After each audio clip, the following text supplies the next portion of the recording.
ہمارے نبی کا جنازہ ایسے نہیں ہوا اللہ اکبر اور پیچھے صفیں، آپ کی چارپائی کے پاس آ کر صحابہ کھڑے ہو جاتے تھے، وہ میں ابھی بتاتا ہوں۔ تو آپ نے فرمایا سب سے پہلے جبریل و میکائیل آ کر میرے اوپر درود و سلام پڑھیں گے، پھر اس کے بعد ساتوں آسمان کے فرشتے باری باری آئیں گے، جب وہ چلے جائیں گے تو پھر سب سے پہلے میرے خاندان، میرے اہل بیت کے مرد آ کر میرے اوپر سلام پڑھیں گے، پھر ان کی خواتین آ کر سلام پڑھیں گی، پھر ان کے بچے آئیں گے، پھر ان کے نوکر اور نوکرانیاں آئیں گی، اس کے بعد مہاجرین مکے کے قریش آئیں گے، اس کے بعد ان کی عورتیں آئیں گی، ان کے بچے آئیں گے، ان کے نوکر اور نوکرانی آئیں گی، اس کے بعد مدینہ والے آئیں گے، پھر مدینے کی خواتین آئیں گی، پھر ان کے نوکر نوکرانی آئیں گے، اور اس کے بعد مجھے تم اللہ کے سپرد کر دینا۔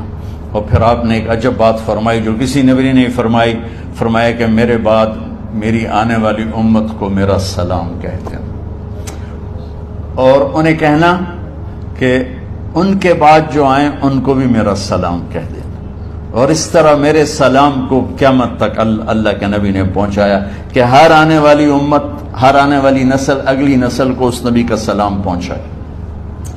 آپ کے جانے میں 5 دن باقی تھے، تو آپ نے فرمایا مجھے 7 کنوؤں کے پانی سے غسل کرواؤ، تو 7 کنوؤں سے پانی لایا گیا مشکیزوں میں بھر کے۔ تو حضرت عائشہ کے گھر میں کوئی ایسا ٹب نہیں تھا جس میں بیٹھ کے وہ آپ نہا سکتے، تو حضرت حفصہ کے گھر سے ٹب منگوایا گیا، آپ اس میں بیٹھے، تہمت باندھا ہوا تھا، کرتا اتارا، اور آپ پر 7 کنوؤں کا پانی ڈالا گیا، تھوڑا تھوڑا تھوڑا تھوڑا تھوڑا تھوڑا، تو اس سے بخار کی شدت کم ہوئی، اور آپ سر درد کی وجہ سے آپ نے ایسے پٹی باندھی سرخ رنگ کی، اور اس کے بعد حضرت علی اور فضل بن عباس کے کندھوں کا آسرا لے کر آپ مسجد میں تشریف لائے، اور آپ ممبر پر بیٹھے، اور آپ نے فرمایا لوگوں میرے جانے کا وقت آ چکا ہے، میں نے کسی پر زیادتی کی ہو، کسی کو تھپڑ مارا ہو، کسی کو چھڑی ماری ہو، کسی کا حق دبایا ہو، تو میں اپنی جان کے ساتھ، مال کے ساتھ حاضر ہوں، مجھ سے یہی بدلہ لے لو، آخرت میں میرے خلاف کوئی دعویٰ نہ کرنا، میں آخرت کے حساب کو برداشت نہیں کر سکتا۔ جن کے طفیل لوگوں کا حساب معاف ہوگا، جن کی طفیل، جن کی شفاعت پر لوگ بے حساب جنت میں جائیں گے، وہ روتے ہوئے فرما رہے ہیں کہ میں آخرت کے حساب کو نہیں دے سکتا۔ تو سارے صحابہ رونے لگے، لیکن آپ اپنی بات کو دہراتے رہے، کوئی بھی نہیں اٹھا۔ تو آپ نے ظہر کی نماز پڑھائی، ظہر کے بعد پھر ممبر پر آئے اور فرمایا کہ لوگو یہیں مجھ سے حساب کتاب کر لو، آگے نہ کرنا، بتاؤ میں نے کسی کا کوئی حق دینا۔ ایک صحابی کھڑے ہو، یا رسول اللہ آپ نے میرے 3 روپے دینے ہیں، 3 درہم۔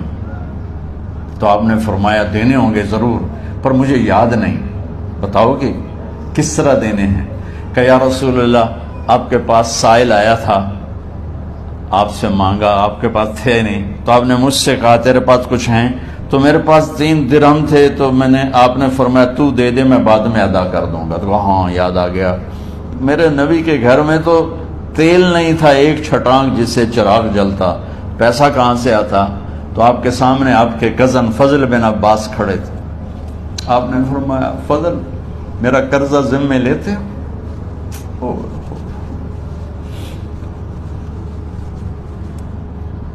جن کے لیے کائنات سجائی گئی، جنت کی چابیاں جن کو پکڑائی گئیں، جاتے ہوئے 3 روپے دینے کی ہمت نہیں تھی، کہ فضل میرا قرضہ ذمے لیتے ہیں؟ کہ جی یا رسول میں اپنے ذمے لیتا ہوں، کہ اس سے لے لینا۔ آپ گھر تشریف لے گئے، نماز کے لیے آتے تھے، پڑھاتے تھے۔ جمعرات کو عشاء کی نماز پڑھانے کے لیے اٹھ نہیں سکے، گر کے، پھر اٹھنے لگے، اٹھ نہیں سکے، گر گئے، پھر اٹھنے لگے، اٹھ نہیں سکے، تو آپ نے فرمایا ابو بکر سے کہو نماز پڑھائے، عشاء کی نماز۔ ابو بکر ذرا پیچھے کھڑے تھے، عمر آگے کھڑے تھے، تو لوگوں نے کہا نماز ہی پڑھاونی ہے، کوئی پڑھا دے. تو انہوں نے حضرت عمر کو آگے کیا. انہوں نے کہا اللہ اکبر. جب حضرت عمر کی تکبیر سنی تو آپ نے اندر سے زور سے فرمایا عمر کو پیچھے کرو، ابو بکر کو آگے کرو. میرے رب کا فرمان ہے میرے مصلی پر ابو بکر کے سوا اور کوئی کھڑا نہیں ہو سکتا.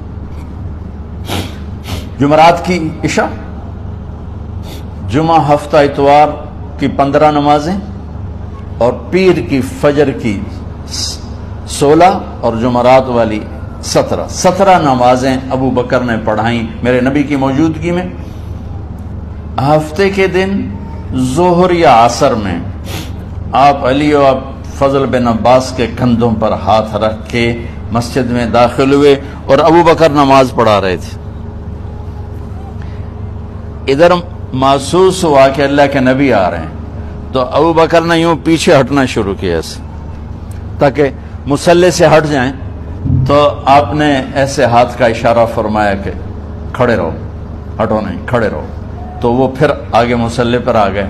تو آپ تشریف لائے اور الٹے ہاتھ ابو بکر کے ساتھ بیٹھ کر آپ نے ظہر یا عصر کی 4 رکعت نماز ابو بکر کی امامت میں ادا فرمائی.